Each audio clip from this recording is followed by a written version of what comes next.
Kurdish Peshmerga forces, opposition forces, Iranians, are planning to enter and start a ground operation against Iran.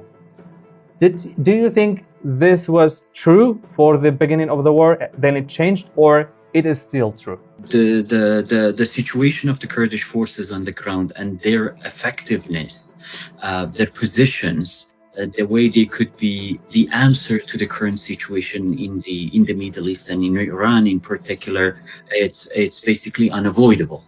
Myself personally and my political party believes that we are a chance to a democratic Iran. We are a chance to come up with a solution, with an answer, with the situation that's unfolding right now on the ground. We believe that any changes in Iran, any kind of process in Iran to build a new democratic and plural Iran has to include the Kurds. There's no way that anyone that wants to make a change within Iran could actually ignore the effectiveness of the Kurds. We need to have some sort of understanding in terms of expectations to be able to go on with any sort of actions or operations on the ground. The war was only starting, and then we heard that President Trump had a phone call with Mustafa Hijri, head of the Democratic Party of Iranian Kurdistan, your party. What was the call about? I think it's pretty normal if the President of United States talks to very, very major, effective forces on the ground in Iran, that they are aligned with their goals. Since 1979, the Kurds, and in particular Democratic Party of Iranian Kurdistan, was the first force, the first political party that did not accept Islamic Republic as a governing model for Iran. And that's where the issues between the Kurds and Khomeini started it back in 1979.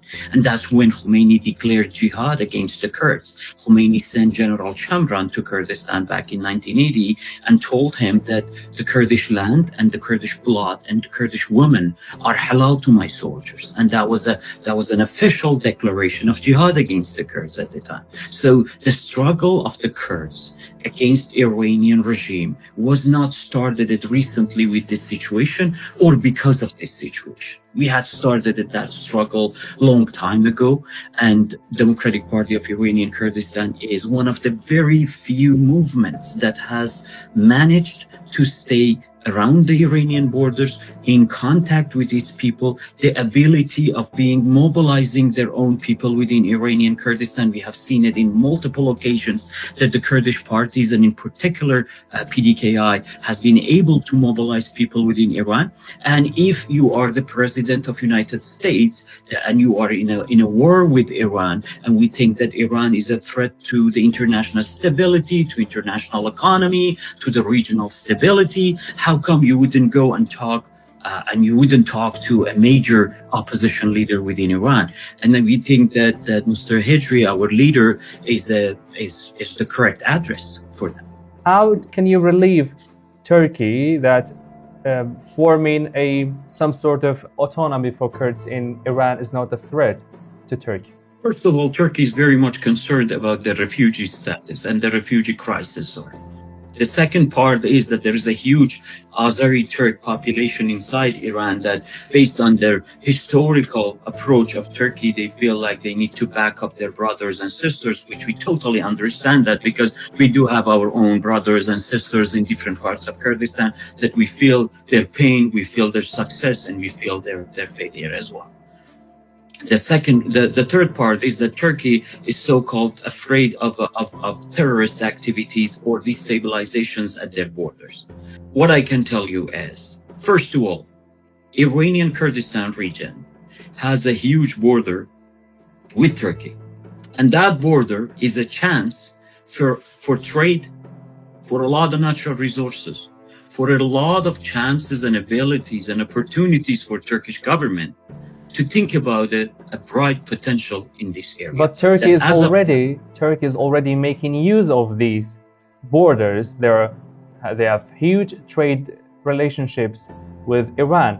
Why would they need a change of regime? I believe that Turkey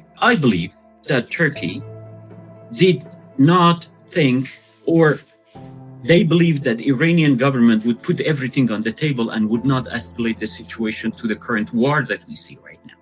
But we see a war right now. We see the reality on the ground right now. You need to see those realities. I don't think that Iranian government, Iranian regime, the Islamic regime, will ever be able to go back to their status before 4 weeks ago. They should think about the potentials rather than the risks of having communication, open dialogue with the Kurds.